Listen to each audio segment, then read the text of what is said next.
Hey, it's Max with Guitar Center. We're here at Winter NAMM 2025, and we just stopped by the Fender booth. We're chatting with Al. Al, how's it going? Great, man. How are you? Just living the NAMM dream. So you've got in your hands a new instrument that is part of a line extension of American Vintage II. Is that right? Yeah, for NAMM, we've got some color swaps that we're doing. We have a limited edition 51 Tele and a brand new model that is a line extension, the 1965 Strat. So this will be a permanent addition to our American Vintage II line. And it's got some really incredible features. It's kind of highlights a transition era kind of Stratocaster. It's got this really bold, awesome gold transition logo. The neck on this guy is just perfect. It's not thick or thin. It's right in between. Gray bottom pickups that sound amazing. We can demonstrate that in just a sec. Pearl dot inlays. And, you know, it's all lacquer. Comes in 3 great colors: Sonic Blue, Candy Apple Red, or Shoreline Gold. And, you know, the American Vintage II line is highlighting specific years of models from Fender's past and just doing them right. The right hardware, the right pickups, lacquer finishes, all that great stuff. So it's a really fun line. They're amazing sounding, fun to play instruments. So when you talk about transition period, for those that may not be as attuned to Fender history, that's that kind of like CBS era takeover, right? Yeah, CBS bought Fender the very last month of 1965.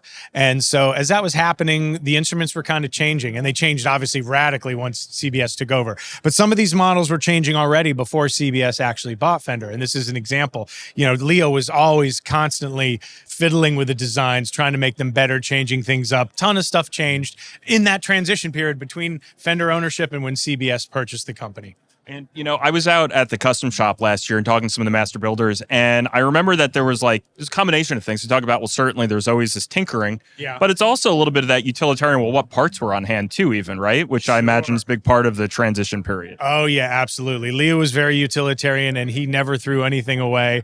Anything that was around, he would use in some fashion. So, yeah, that's absolutely correct. So you might have had a new design that was, you know, seen as an advance or a change or whatever, but you also might have had some parts that were bought in 1963 that were just still lying around, right? Absolutely. Necks, you know, that had a different shape might have been used. Pickup construction might have varied depending on the production week, you know, all that kind of stuff. Paint colors varied, you know, sunbursts kind of faded out and lost the red stripe, and sometimes they did, sometimes they didn't. Tons of changes that would happen, sometimes for utilitarian reasons, sometimes for playability reasons, but constant change was like a watchword of Fender of old. So, you know, outside of making a decision on aesthetics, which a lot of us guitarists do, if you're looking at the American Vintage II series and you're looking at some of the other Strats available, what really, how would you distinguish this in kind of like an elevator pitch almost, if you will? Well, again, this has a very different neck. The 57 Strat has a V neck, and the 61 Strat that we're selling has a much skinnier neck than this one. This neck is kind of, for me, like a Goldilocks neck that's not too thick, not too thin. It's got a nice C shape. So it's very different than either the 57 or 61 necks that we sell.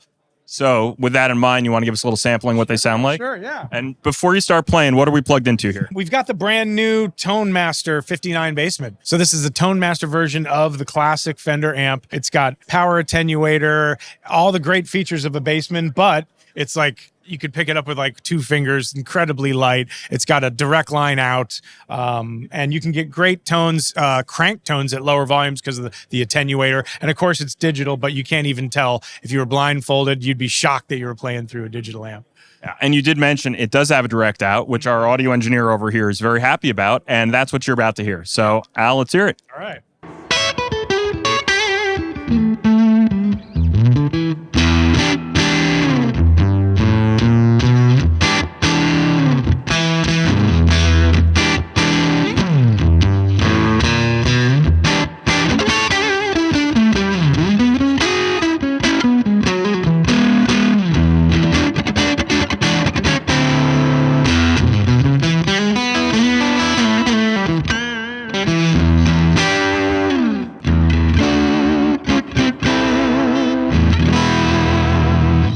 That's my favorite part.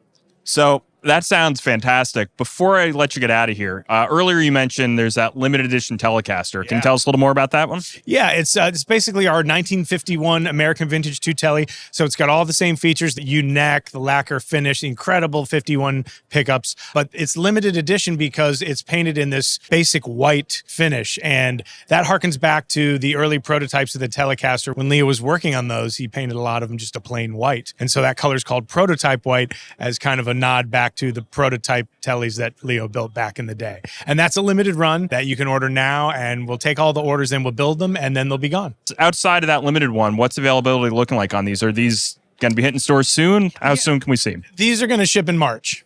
So we're building them now, and very soon we're going to start shipping them out, and you'll start seeing them pop up in your store.